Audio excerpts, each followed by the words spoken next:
Meredith, this is Harrison, and we're P1 Picks, a Formula One podcast that looks at data and analytics to give you the inside line on potential Formula One bets for race weekend. So we've just wrapped up the Monaco Grand Prix. Overall thoughts on that, Harrison? What a race. Any time that Formula One is 2 seconds faster than Formula Two, I think you're really pushing, right? You're really driving at the top that these guys can do. I think as Max said, he wished he would have bought a pillow. It's nice that there was a record 5 overtakes this year, so I would like to thank Bottas for bolting on the soft tire and getting around a few vehicles there at the end to make it not entertaining. Exciting? At For least sure. Charles won. I think that's the good piece. I Mhm. have to call out that we had a rough weekend. Hulkenberg didn't get around the first lap thanks to Magnussen Perez. I will put it that way. We're not going to attribute blame. I think Fernando Alonso P6 struggled. He was outqualified by Stroll 3 weeks in a row. Wow.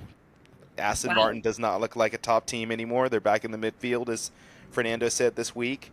Um, Man, I feel that it was even Max to win. That car struggled with the soft suspension. They really struggled to get the car to turn in. So I'm excited to talk about what we've got picked out today. I think we can get our betters back on their feet with some good content. Yeah, so unless we forget, we had Ocon as well, who we don't even know if he will be the driver of record in Canada, according to the Twitter rumor mill. But yeah, Monaco was hard. To be fair to us, we did give those picks on Tuesday going in. Obviously, qualifying sets up the entire race. The Perez crash was unbelievable. The Magnussen part of that was believable. The Ocon, Gasly, not fun, not great. Like just stupid, honestly. If you Ocon look was a at, foot away from potentially putting the car in P10 and bringing yeah, home the people a point. So yeah, that's sad to uh, see. yeah. We did get some points for Williams. Williams is on the board with 2 points for the season. I'm thrilled Yeah. about that. We did see some overtakes, and then of course, like honestly, I know we watched the race together at our DFW Formula One Yep. group. I did come home and watch like the after, like the ceremony and the trophy, and I did cry a little bit, like on my own. It was like just very emotional. Like, good for Charles. That's so great. Like, God, like that was just a really cool moment to watch. And I think before we move on to Canada and kind of what we look at for the rest of the season, this will kind of dovetail into that.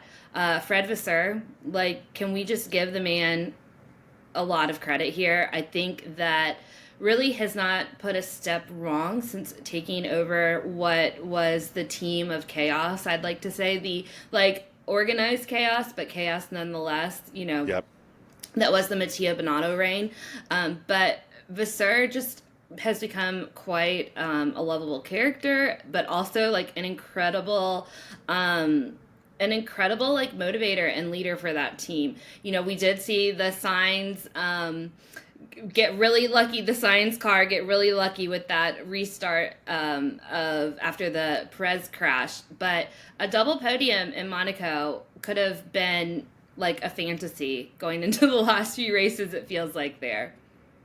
Yeah, I think Ferrari really, ever since that update, that car looks much more compliant in slow speed corners. I think we've also got to call out that Piastri and McLaren were really, really close. Yeah. They were P1, P2. It seems like even Mercedes could argue that they were third fastest, maybe ahead of Red Bull. I still think Max was third fastest. I still think if you look at the first runs in Q3, he was only a tenth and a half back, which is why I still think no wonder he's the betting favorite for Canada. I still think Max is still, and Red Bull still got a little bit of an edge, but it definitely looks like the other teams are coming quickly, which is pretty cool to watch.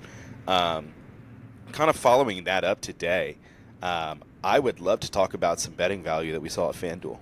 Yeah, let's do it. Let's do it. Let's drop the people in. Yeah, so this is one bet that I just absolutely love right here, which is Charles to finish P2 in the season. This is betting value without Max. So like if Max wins, loses first, second, like betting without Max, who comes in second? I think this is Charles. And let me tell you why I think this is Charles. One, Charles is currently 25 points ahead of Lando, which is a race win. He's 30 points ahead of his teammate, and he's 31 points ahead of Perez. And the most important piece is, I think he has a lot of confidence right now. He just won his home Grand Prix. He just won Monaco. Leo, the pup, that's at least worth a tenth.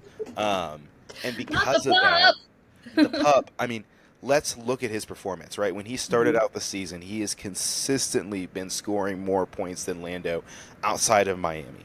And the thing that I think is most important is we know that Ferrari brought a huge upgrade to the car in May, right? May 10th, right before Imola, they brought pretty much a whole new Ferrari, right? I think the new rear end stability, the fact that the car has more grip on the rear end with the upgraded bodywork and upgraded floor, better suits Charles's driving style. And because of that, he has taken a step forward against his teammate. Look at Charles versus Sainz ever since the update, right? P5 here, P3 here. Well, Charles has consistently been 2 positions ahead of his teammate ever since the upgrade.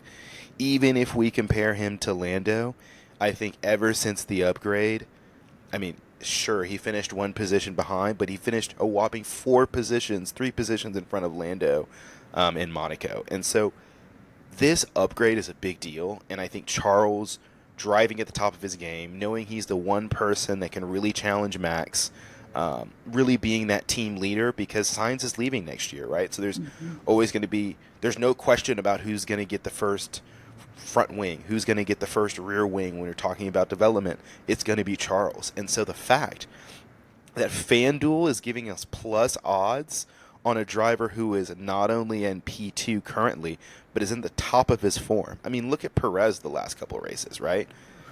Ever since the upgrade, Charles is crushing him, right? So we need to see this form continue, because if you would have looked at this bet a couple of races ago, people would have thought that this was minus Perez. You know, people would have thought that this was minus odds for Perez. People would have thought that, you know, he was going to be able to do it. But I think as we've come out of the upgrade season, as we've seen the first shots fired, hey, I think there's a lot of value in Charles to finish P2 for the season. Well, and you made a great point about Carlos leaving. I think Carlos at the beginning of the season, I mean, outside of the appendix race, was really strong. But when it comes to who gets the upgrades first, where we're going to see kind of the advantage, I think as the season progresses, you're kind of starting to see that more, not only with Ferrari, but also with Mercedes, just based on Lewis Hamilton quotes. So I think we definitely need to keep both of those things in mind, that some of these teams, we're kind of at to the point now where, we're going to be at race 8. Yep. And so we are going to be kind of, the dust, I think, has settled, and we're going to kind of see, you know, the people that are going to be back next year get those upgrades. I really like this bet as well. This will be one that we continue to check in on. But to go ahead and put and get plus odds now for Leclerc is a no-brainer to me. I think put $100 on it now, and this will be one we can follow up with quite a bit. We'll have more on Canada as we go into the week, probably early next week. We can kind of give you some lines on that. Definitely just for a preview in terms of what kind of track and just an overall feel for that race. What are we thinking on Canada GP? I mean, more than most likely, I think Max is going to strike back. You know, I think he knows that from a driver's perspective, he knows he's under pressure, right? This is the closest the championship has been in more than 2 years, especially going into the 9th round. If he has another slip up, then potentially, you know, Charles could be 20 points away, less than a championship win away. And I think that starts to put Red Bull under pressure. And I think Max likes he wants to win qualifying. He wants to cruise to a 1-second lead. And so being put under pressure is not something that Red Bull likes to do. And have they figured out a solution to not being able to ride the curbs? Because it seems like the way the car is set up, with how hard the suspension is, they struggle over curbs. So one of the most interesting things I'm here to see is when we look at free practice 1, when we look at free practice 2, when we look at qualifying, is the Red Bull more compliant over those bumps? I think Red Bull will have somewhat of an answer, which is why I still think the books are, you know, plus. Sorry, you're giving pretty heavy minus odds to Max right now, but really excited to see what the midfield looks like. I'm excited to see when we get to, who's going to finish P10. I think Yuki has a chance there. I kind of expect the Haas's to be back. It looks like Aston Martin has fallen down to kind of the back of the midfield, so I'm really not expecting a lot from them in this race.